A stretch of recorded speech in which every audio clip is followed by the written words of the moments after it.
Hey guys, so what's up? Stocksilog once again, bringing you another edition of our market recap for today, December 23, 2019. Isang araw bago magpasko. Okay? So, hello everyone, and let's go ahead straight to our market recap dahil alam ko pagod na kayo or excited na kayo on the Christmas holidays. Okay, so PSEi, we had a really great time today. We closed at 7,872 pesos, 0.60 cents, or around 1.28%. The good thing here is at the start pa lang ng bell kaninang umaga around 9:30, up na agad yung market, so everybody is kind of happy. No?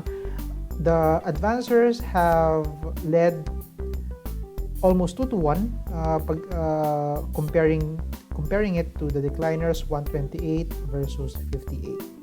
Value turnover, again, this is not correct. Our value turnover today is around 5.23 billion, which is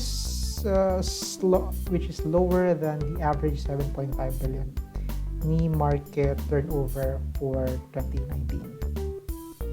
Once again, we are net foreign selling of minus 1.22 billion pesos. Okay, and let's go ahead to the active gainers and losers. As we can see here, most active, halos pare-parehas pa rin sila. Mostly are the PSE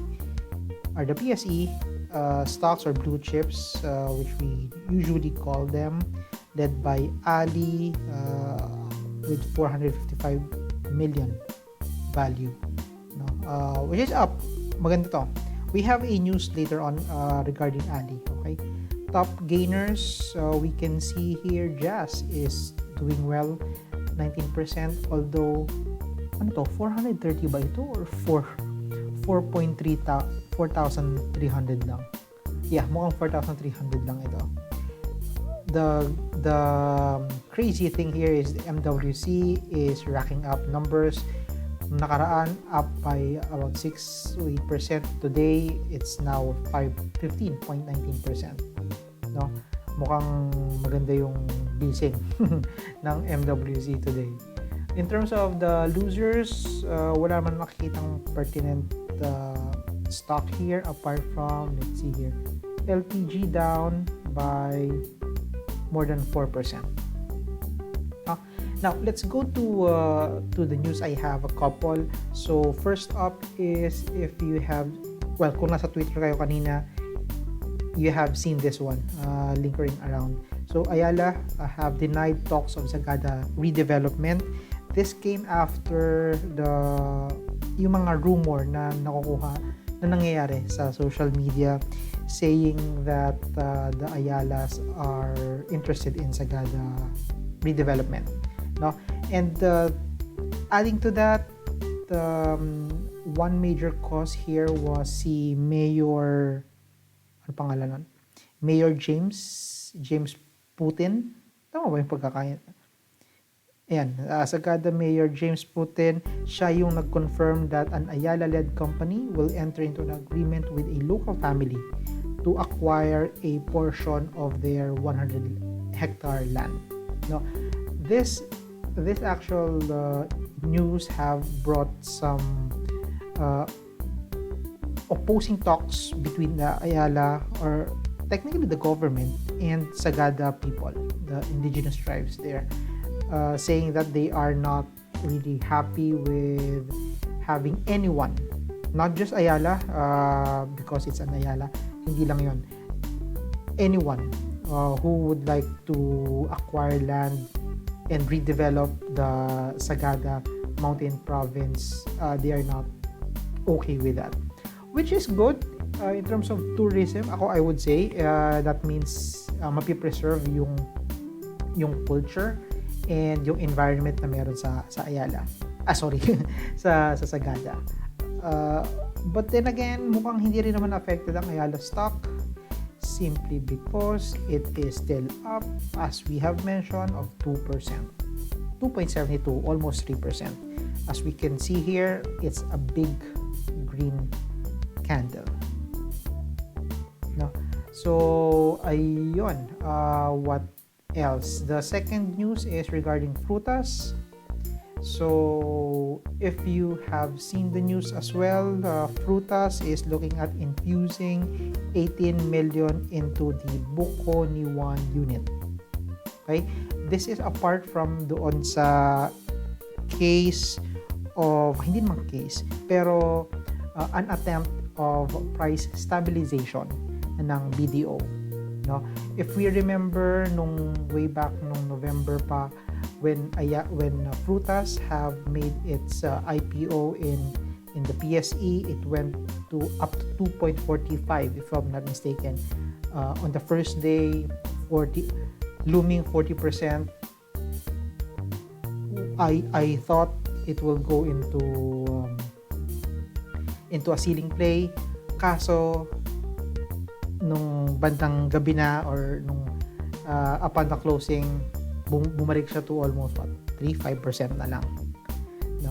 So ayan, but then the good thing here is they're trying to stabilize the price of Frutas, wherein BDO have reportedly bought about 2.3 million shares more of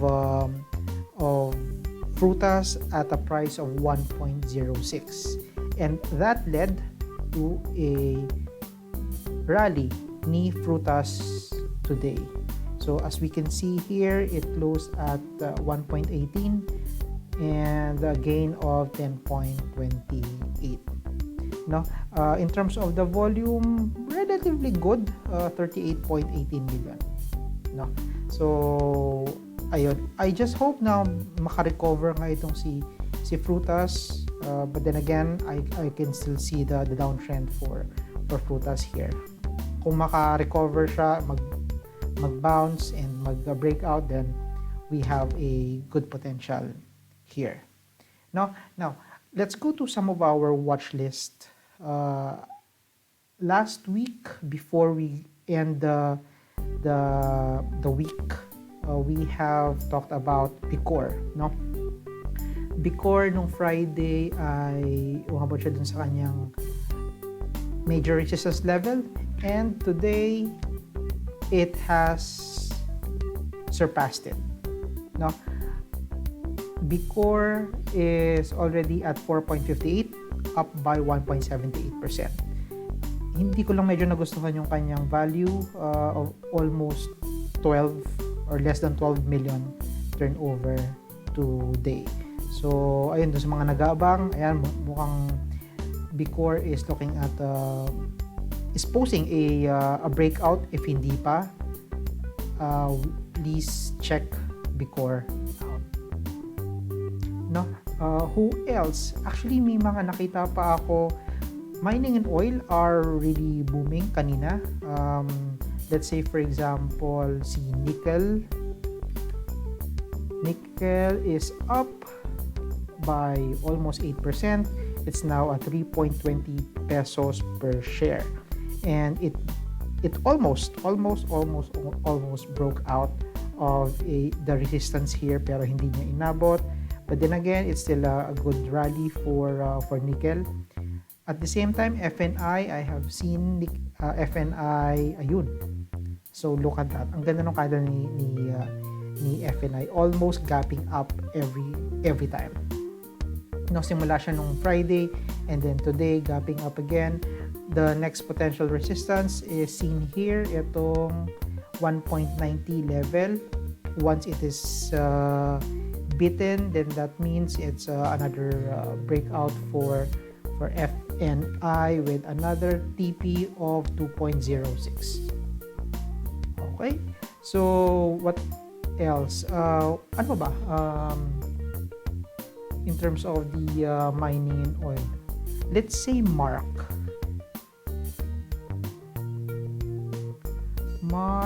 Oh, okay. So Mark is also gapping up today, closing at 0.89 peso, 0.89 or 89 cents, and closing at above 4.71%.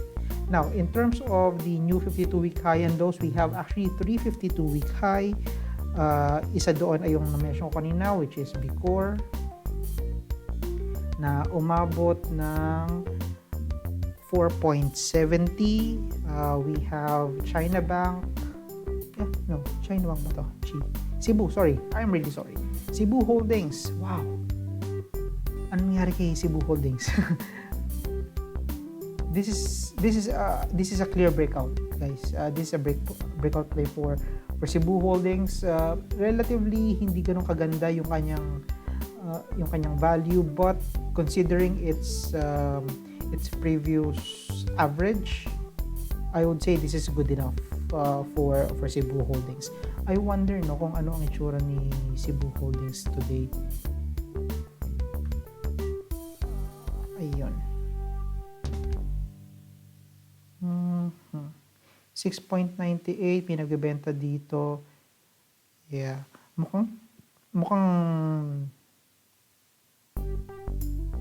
binay up ng husto itong si Cebu Holdings kanina, no?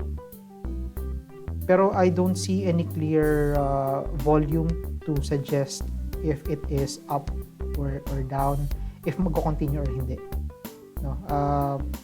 All I can say is this is a breakout for Cebu Holdings. Ang tanong na lang is if it will continue to go up or babalik siya sa previous support niya, which is technically is nasa 6.90. Okay, so apart from Cebu Holdings, another nag 52-week high is RLC. Yun nga lang si RLC, after meeting or after going up by almost 28.75, nahila ulit siya pababa. It went back dito sa resistance niya na 28.01 or 28 pesos, no? And instead it closed at 27.80 na lang. The volume is average, I would say, of about 80 million. No, this is an interesting one.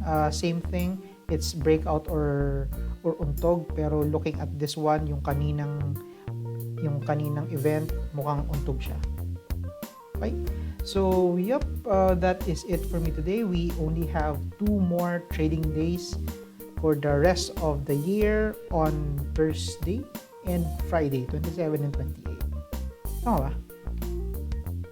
No, sorry. 26 and 27. And then after that, it's 2020 na. Okay, so that is it for me today, guys. Once again, thank you for tuning in and have a great day ahead. Bye-bye. Oh, by the way, happy holidays to everyone. Okay, bye-bye.